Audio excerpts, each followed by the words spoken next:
Hi, everybody out there in cyberspace. This is Sharif, and today I'm going to be talking about combining soft and hard skills like the greats. So I basically thought of this because I'm not sure what inspired me, but I was thinking about, how basically I think I was thinking about nerdiness and how people who are often more nerdy, whether it be something more stereotypical to nerds, like let's say science or math or, computers and stuff like that, or stuff that's less stereotypical, like someone might be a nerd about linen. It's a rare example, but you know what I mean.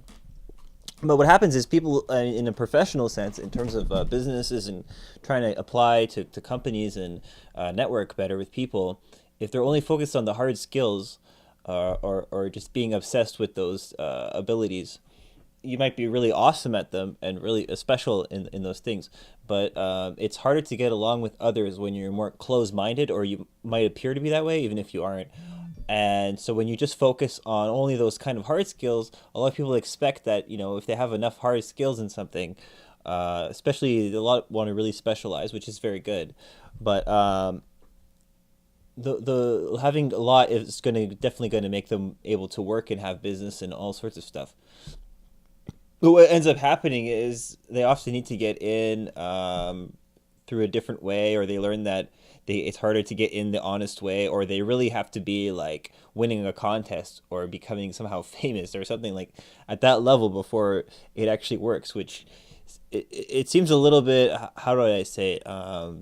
Doesn't seem like it's worth it. Like it's cool if you're gonna achieve that and go, and that's your dream. You want to be like number one at in competition at something specifically.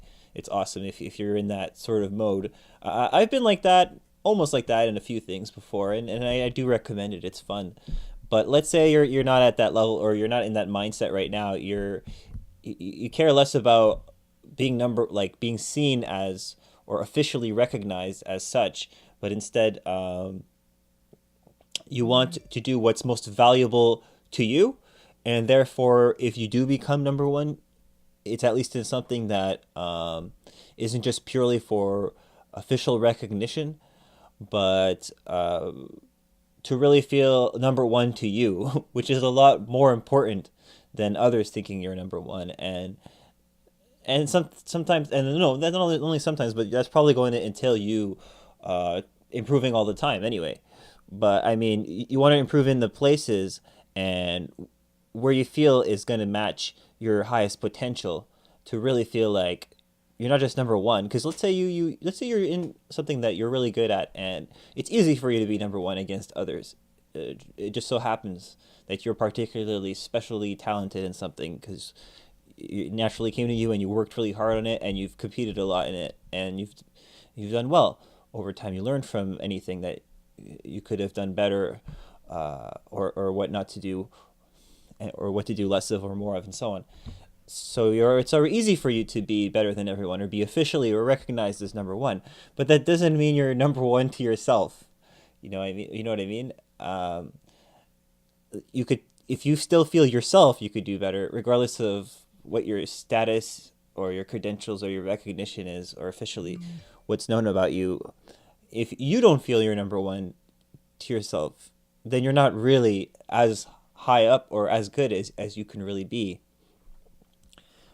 Um, so yeah, that's all good. But what I'm trying to say is that that's a lot to put in to achieve this very small thing, actually, when it might not even be the most valuable thing. So instead, you want to focus on being number one to you, and what's going to have the most value is not just going to be pure hard skills in the things you love. I mean, you might be a different person who's not nerdy at all and not like that in any sense, and you know about soft skills and being a people person, and connecting with people, and making things easier to understand for people, making things more convenient, better packaged, better presented, easier to accept.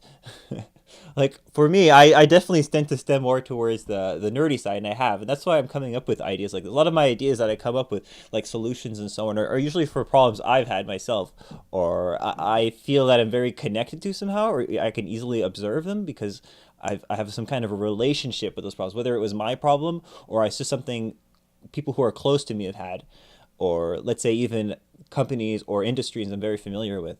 These kind of ideas I can cover because I have that relationship. So like for example, I'm a little bit casual if you notice sometimes in my presentation, and some people might think, oh, that's unprofessional. You're not gonna get as much sales. Not as many people are gonna accept you as well. And you know what? Those are perfectly good criticisms, and that's why I'm actually going to be upgrading later. But that didn't stop me from starting this, and it doesn't stop me from continuing to make these videos because I know that I have good content because like I said, I'm the type who was focusing more on hard skills and in many different areas.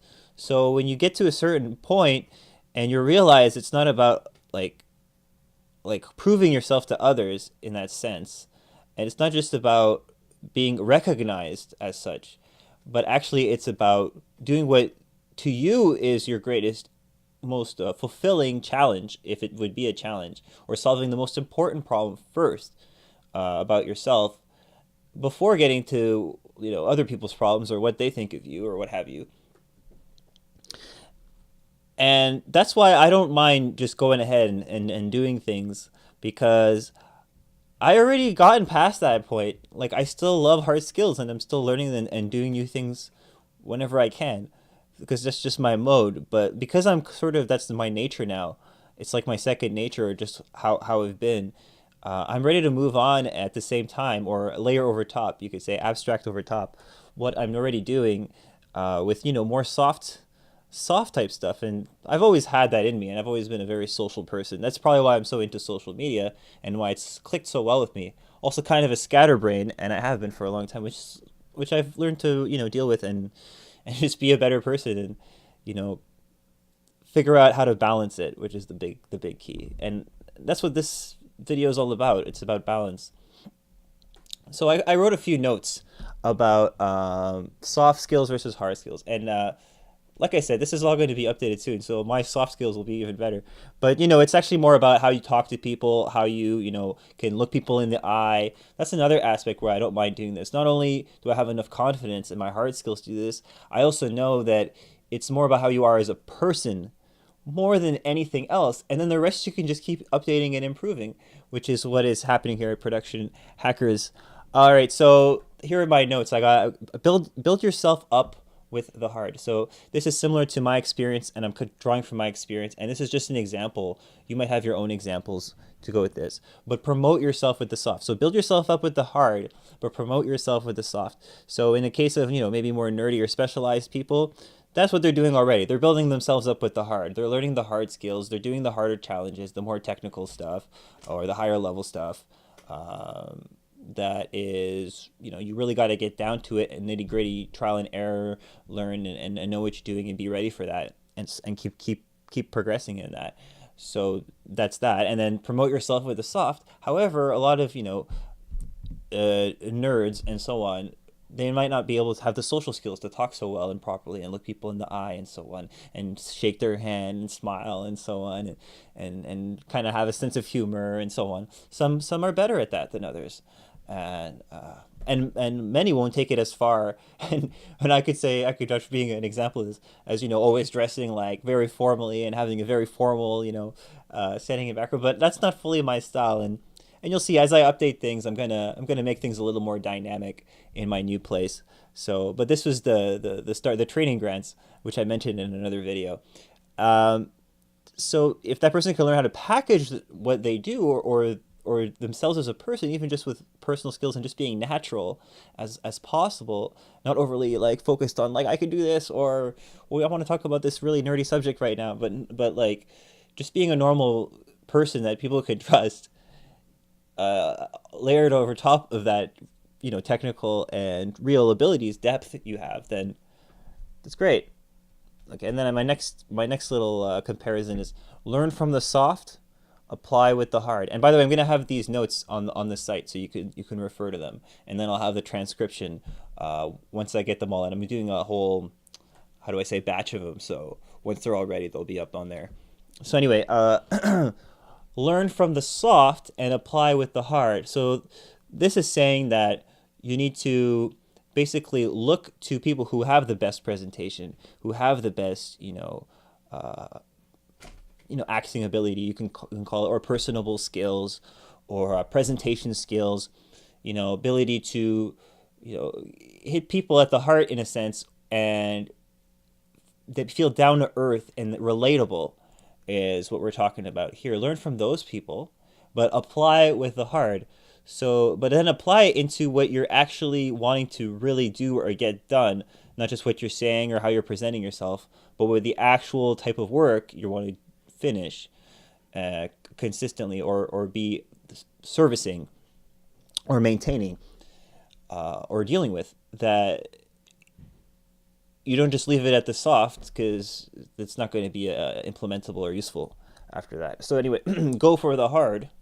So be ready to do, like Nike says, just do it and dig in and dive in. This is a problem for non-nerdy people sometimes. They have trouble like just diving into something, and it's hard for them to like get good at math early on, and things like that, because they don't want to just dive in and give it a try because it looks intimidating.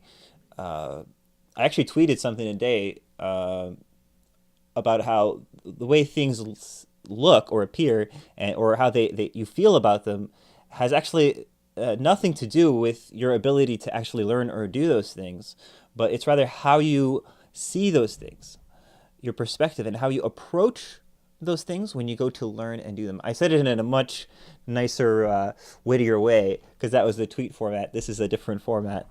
Okay, so go for the hard and present it soft. So once you figure out that stuff, because you dove in, you took the punches, you're entrenched, you figure it out, you produce something, and you really learn true things on the daily in that subject, and you have something to show for it. Now try to make it look easy to understand. Try to make it, easy to present. Try to highlight just the best stuff. Uh, you know, Try to focus on the points or what you're going to say that have the most impact.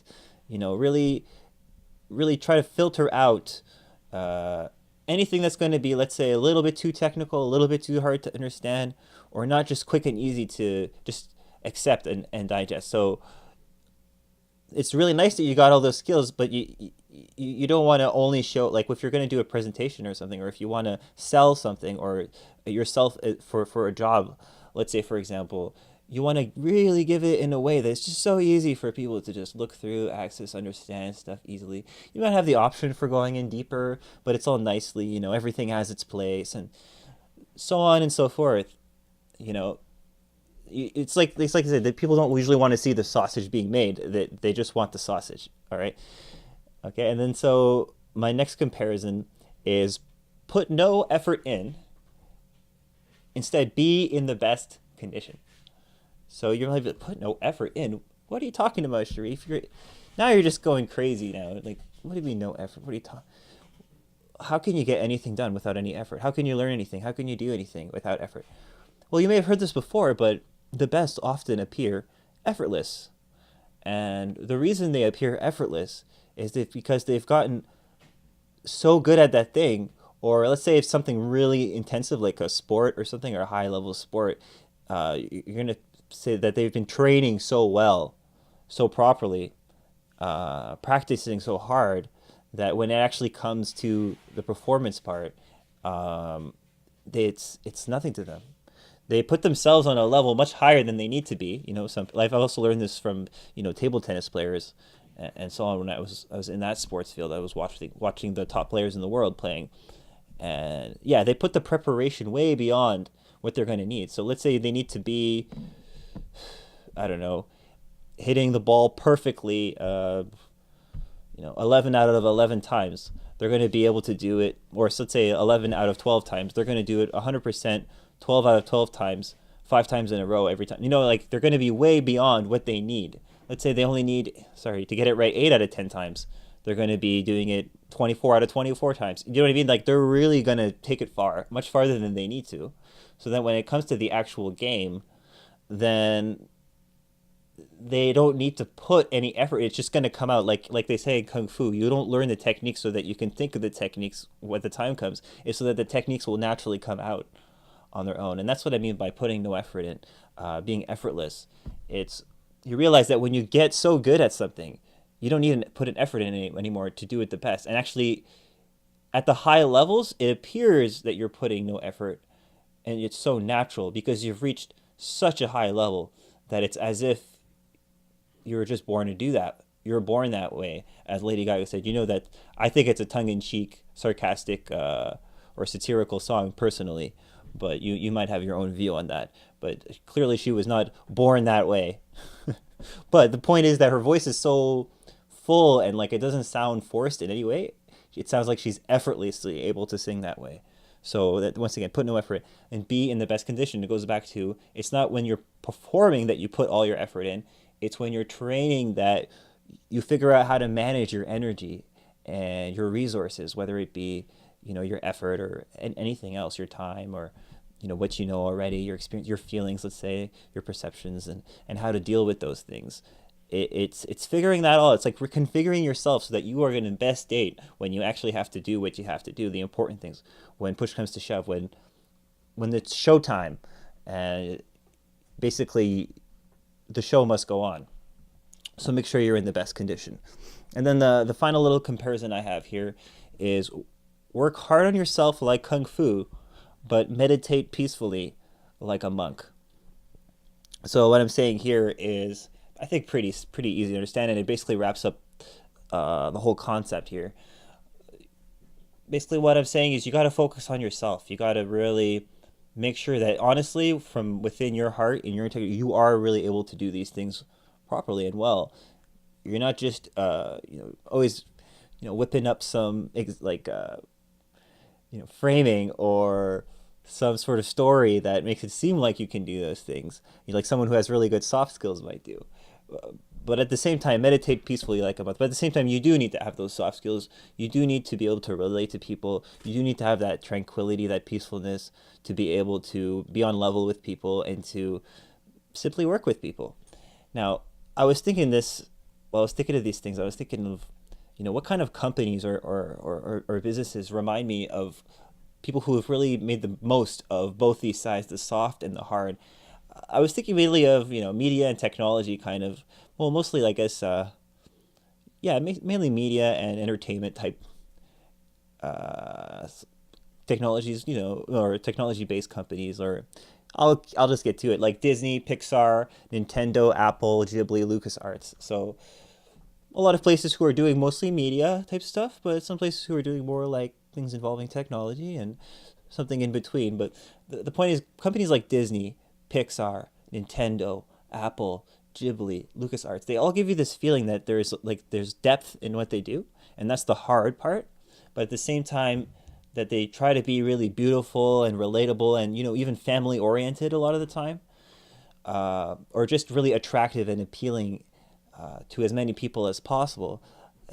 The reason I say Apple, for example, instead of Microsoft is because Microsoft, now things might be a little bit different, I guess, but there's still an aspect of that. They're always trying to show that they're hard, not only that they have the depth, but they're trying to show it, and that's kind of also a bit was their image. They were more for the hardcore people in the beginning, and then it became that they were for the business people, and then from then on, they started to go a little softer. So they were really starting on the inside first with the highest, paying clients, and then they went down, and that's why they're so able to start off so big. Whereas Apple was trying to be for everyone, and that's although they did extremely well because of that combination, I say, of the hard skills. They have Steve Wozniak doing all the engineering, and Steve Jobs, the founder of Apple, who had all that presentation, the soft skills to be able to express that vision together from the beginning. They were doing very well. But since they were focusing first on reaching as many people as possible at the beginning, rather than just on trying to get the inside people in first, although Microsoft had trouble getting the established people to work with them at the beginning, and they would only do that later, they focused on selling to business or to business companies, people who are going to need really high level technology first.